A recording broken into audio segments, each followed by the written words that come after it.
Hey guys, welcome to my channel happy times with Charu. நிறைய பேர் subscribe பண்ணாமல் video பார்த்துட்டு இருக்கீங்க. சப்ஸ்கிரைப் பண்ணுங்கள். அப்போ தான் நான் போடுற வீடியோ எல்லாமே ரெகுலராக உங்களுக்கு வந்துக்கிட்டே இருக்கும். இன்றைக்கி இந்த வீடியோ என்ன பார்க்க போகிறோன்னா, ப்ரான் பிரியாணி ரெசிபி தான் பார்க்க போகிறோம். ரொம்ப ஈஸியாக எப்படி பண்ணலான்னு இந்த வீடியோக்குள்ளே பார்க்கலாம். வாங்க போகலாம். இந்த கிளிப்பில் இருக்க அளவுக்கு தான் நான் ரெசிபி எல்லாமே ப்ரான் பிரியாணி செய்கிறதுக்கு எடுத்திருக்கேன். இது வந்து ஒரு 5 மெம்பர்ஸ் சாப்பிட்ற அளவுக்கு கரெக்டாக இருக்கும். சப்போஸ் நீங்கள் 5 மெம்பர்ஸ்க்கு செய்கிற மாதிரினா இந்த அளவு எடுத்துக்கோங்க. இல்லை அதிகமாக பேருக்கு செய்கிற மாதிரி இருந்தால் அதுக்கேற்ற மாதிரி நீங்கள் எக்ஸ்ட்ரா போட்டு நீங்கள் செஞ்சுக்கோங்க. ப்ரான்னு, ரெட் சில்லி பவுடர், சால்ட்டு, கொஞ்சோண்டு கர்டு, இது 4த்தையும் போட்டு நல்லா மிக்ஸ் பண்ணி ஒரு 20 மினிட்ஸ் கிட்ட ஊற வச்சுருங்க. இதில் சப்போஸ் நீங்கள் கலர் வேணும்னா கேசரி பவுடர் கலர் கொஞ்சோண்டு போட்டுக்கலாம். கொஞ்சோண்டு எண்ணெய் ஊற்றிட்டு பட்டை, லவங்கம், கிராம்பு, ஏலக்காய் இதெல்லாம் போட்டுட்டு பண்ணதுக்கப்புறம் வெங்காயம் போட்டு நல்லா வதக்கிக்கோங்க. வெங்காயம் நல்லா வந்ததுக்கப்புறம் பச்சை மிளகா ஆட் பண்ணிக்கோங்க, காரத்துக்கு ஏற்ற மாதிரி. வெங்காயம் பச்சை மிளகா நல்லா வதங்கினதுக்கப்புறம் தக்காளி ஆட் பண்ணி வதக்கிக்கோங்க. வெங்காயம், தக்காளி, பச்சை மிளகாய் இது 3 நம்ம போட்டு வததுக்கப்புறம் எண்ணெய் திரிஞ்சு வர டைமில் புதினா போட்டு ஆட் பண்ணிக்கோங்க.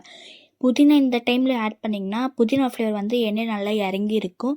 பிரியாணி சாப்பிடவும் நல்லாயிருக்கும். இது பிரியாணிக்கு மட்டும் இல்லை, பிரிஞ்சிக்கு, வெஜ் புலாவ் எதுக்கு வேணாலும் நம்ம இது இந்த மாதிரி ஆட் பண்ணிக்கலாம்.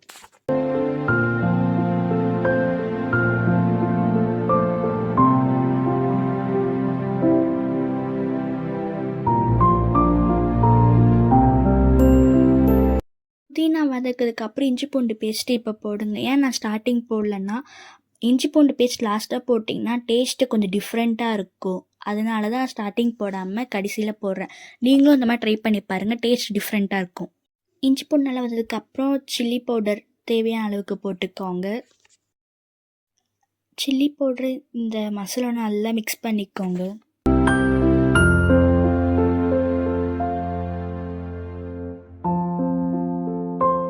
கொஞ்சம் கலர் வரணுறதுக்காக கேசரி பவுடர் கலர் ஆட் பண்ணியிருக்கேன்.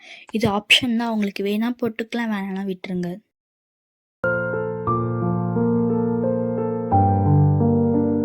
கேசரி பவுடர் போட்டிருக்கோம்ல, இந்த கலர் வந்து நல்லா கிரேவியோடு நல்லா மிக்ஸ் ஆனால் தான் ரைஸ் வந்து அங்கங்கே கலர் இல்லாமல் ஃபுல்லாக எல்லா இடத்துலையுமே அந்த கலர் ஸ்ப்ரெட் ஆகிருக்கும்.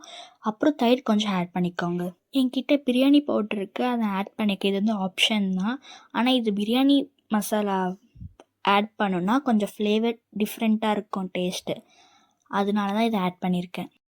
வீடியோ ஸ்டார்டிங்கில் நம்ம மசாலா போட்ட இறை கொஞ்சம் ஊற வச்சுருப்போம்ல, அதை தவிர்த்து கொஞ்சம் இறை எடுத்து வச்சுருக்கேன். அந்த இறை வந்து இந்த டைமில் போட்டு நல்லா வதக்கினதுக்கு அப்புறமா நம்ம மசாலா போட்டு ஊற வச்ச இறாவும் இதுக்கப்புறம் போட்டு நல்லா வதக்கி விட்டுக்கிட்டலாம்.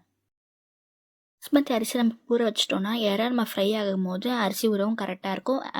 இறை ஃப்ரை ஆனதுக்கப்புறம் நம்ம அரிசி போட்டுக்கலாம். இறை நல்லா மிக்ஸ் பண்ணதுக்கப்புறம் நம்ம எந்த டம்ளர் அரிசி ஊற வச்சுருக்கோமோ அதே டம்ளர் அளவுக்கு நம்ம 2 வாட்டி தண்ணி ஊற்றணும். நான் 2 டம்ளர் அரிசி போட்டிருக்கனால அதே டம்ளரில் 4 வாட்டி தண்ணி ஊற்றிருக்கேன்.